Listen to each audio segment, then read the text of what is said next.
আমরা জানতাম যে ছাত্রলীগের ভিতরে অনেক শিবির আছে এবং এখানে শিবির নানাভাবে কিন্তু হলের মধ্যে থাকে। ছাত্র শিবির তারা যদি মনে করে যে তারা আসতে চায়, তারা পলিটিক্স করতে চায়, তারা ওপেনলি আসুক। ছাত্রদের মধ্যে কোনো ধরনের যাতে জটিলতা তৈরি না হয়। অনেকেই হয়তো এই ভিতরে ছিল যারা শিবিরের সাথে অ্যাফিলিয়েটেড ছিল, তবে বাংলাদেশের মানুষের স্বভাব হচ্ছে মানে হাওয়া যেদিকে সেদিকে পাল তুলে নৌকা বাওয়া শুরু করে। এটা কিন্তু বাংলাদেশের মানুষের একটা সমস্যা। দেখা গেছে যে এইখানে যেহেতু অনেকে সুবিধা মনে করছে যে এইটা এখানে গেলে সুবিধাজনক হবে, অনেকে শিবিরের সাথে অ্যাফিলিয়েটেড হওয়াটা প্রেফার করছে।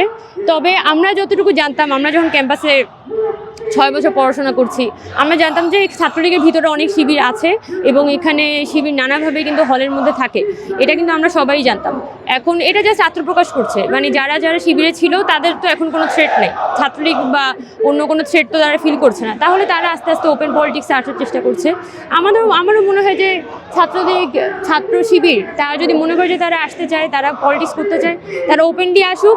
ছাত্রদের মধ্যে কোনো ধরনের যাতে জটিলতা তৈরি না হয় যে আমার পাশের বন্ধু শিবির করে কি করে না, একটা সন্দেহবাতিকতা যাতে তৈরি না হয়। আপনি আসেন, ওপেন পলিটিক্স করেন, আপনি একটা মানুষের মধ্যে একটা সন্দেহ তৈরি করবেন না। সর্বোচ্চ বিদ্যুৎ সাশ্রয় যমুনা এসি, মাত্র 24 টাকায় এসি চলবে সারাদিন। যমুনা এসি। শিবির তো 80s এর পর থেকেই ঢাকা বিশ্ববিদ্যালয়ে ওভাবে ফাংশন করতে পারেনি। সে ঢাকা বিশ্ববিদ্যালয়ে ওপেনলি আসতে আসতে প্রায় আজকে 80 দশকের পরে আজকে প্রায় 40-44 বছর পর তারা এতটা প্রভাবশালী হয়ে ফেরত আসতে পেরেছে। এইটার তো একটা প্রভাব আছে। গত 44 বছরে ঢাকা বিশ্ববিদ্যালয়ের কালচার এক ধরনের ছিল, আজকে এসে শিবির আসার কারণে কালচারটা কেমন হবে সেটা একটা বড় প্রভাব। আবার এখানে অন্যান্য যে ছাত্র সংগঠনগুলো ছিল, বামপন্থী বলি বা ছাত্রদল আছে, শিবিরের প্রতি তাদের মন মানসিকতা কী থাকবে, এটাও আমার মনে হয় যে ক্যাম্পাসের পলিটিক্যাল পরিবেশ সামনে কী হতে যাচ্ছে সেটার উপর একটা প্রভাব ফেলবে।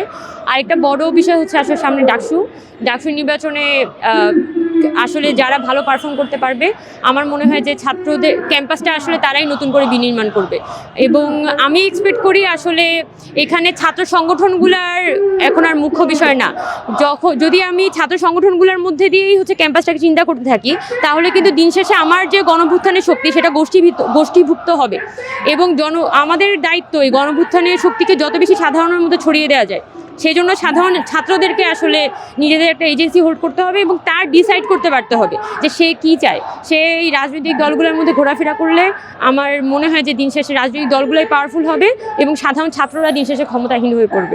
অনেকেই তো বলছে, অনেকে মাস্টারমাইন্ড দাবি করছে। আমরা যারা মাঠে ছিলাম, অভ্যুত্থান যারা মাঠে দেখেছে, সশরীরে দেখেছে, তারা জানে যে এটা আসলে কতটা উচ্ছৃঙ্খল এবং নৈরাজ্যকর ছিল। এবং এখানে কেউ কারো কমান্ডে আসে নাই, সবাই আসছে একটা তুমুল নৈরাজ্য, যারা আসলে একটা নির্দিষ্ট লক্ষ্যের দিকে ধাবিত হচ্ছিল এবং লক্ষ্যটা ছিল শেখ হাসিনার পতন।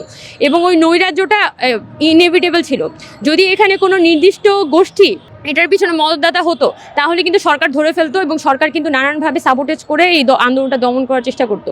কিন্তু যেহেতু এখানে অনেক পক্ষ, সবাই একদম মরণপণ লড়াই করেছে, সাধারণ মানুষ মরণপণ লড়াই করেছে, সরকার আসলে পাজলড হয়ে গেছে। সরকার কাকে ছেড়ে কাকে ধরবে এটা তারা ডিসাইড করতে পারছিল না। এটার একটা প্রভাব আসলে আন্দোলনের উপর ছিল, কারণ সরকারও শেষ পর্যায়ে বুঝতে পারে যে এখানে বৈষম্যবিরোধী ছাত্র আন্দোলনকেও যদি সে ভ্যানিশ করে ফেলে, এই গণভুত্থানকে আসলে থামানো যাবে না। তো এই যে আন্দোলনের যে স্বতঃস্ফূর্ততা, এটাই আসলে আন্দোলনের শক্তি ছিল।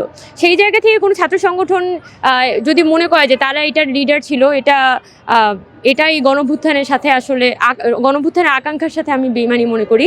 এবং আমরা আশা করব যে সকল ছাত্র সংগঠনই তার জায়গা থেকে ওই মহত্বটা দেখাবে এবং এই গণভুত্থানকে জনগণের একটা একক সম্পত্তি হিসেবে প্রতিষ্ঠা করার চেষ্টা করবে, সকলের সম্মিলিত শক্তি হিসেবে প্রতিষ্ঠা করার চেষ্টা করবে। আমরা মনে করি যে ঢাকা বিশ্ববিদ্যালয়ে যারা এই আন্দোলনে অ্যাক্টিভলি রোল প্লে করেছে, তারাই কিন্তু এই লিস্টটার মধ্যে ছিল, বা আপনার 65 জনের যে তালিকা, প্রাথমিক 65 জনের যে তালিকা সেখানে ছিল, এবং ওই মানুষগুলাই কিন্তু ফ্রন্টলাইনার ছিল।